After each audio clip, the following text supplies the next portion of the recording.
अस्सलाम वालेकुम, कैसे हम सब? उम्मीद करना हम सब ठीक होंगे और अल्लाह के करम से और अपना न्यू ईयर स्टार्ट करते हैं। मैं आपका मेरा मेजबान हुमाद उबैदुल्ला।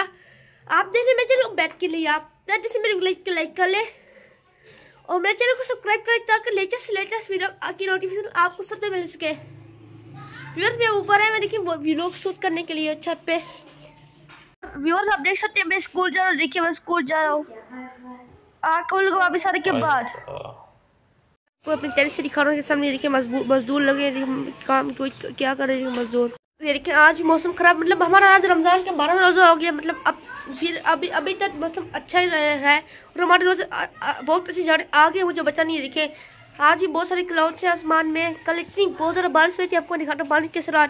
आपको हर वीडियो में दिखाता हूँ। देखिए पानी खड़ा होता है, आज भी देखिए वहाँ भी पानी खड़ा है। देखिए सामने जो बारिश है ये तो मतलब हम जैसे रोजेदारों के लिए तो फायदेमंद है, लेकिन जो ये किसान वगैरह उनके लिए तो नुकसानदेह है, क्योंकि ये फसलें हैं वो तबाह हो रही हैं इससे। फिर जो अनाज है गंदम ये इससे मतलब तबाह हो जाती है। ज़्यादा बरसों से नुकसान भी होते हैं और फायदे भी होते हैं। आप देख सकते हैं इफ्तारी के लिए मतलब सामान बन रहा है। देखिए इफ्तारी के लिए ये देखिए। व्यूअर्स मैं उम्मीद करता हूँ आपको मेरा आज से ये सोच पसंद आएगा। हम आपको लेंगे नेक्स्ट चैनल से, तब तक के लिए अल्लाह हाफिज़।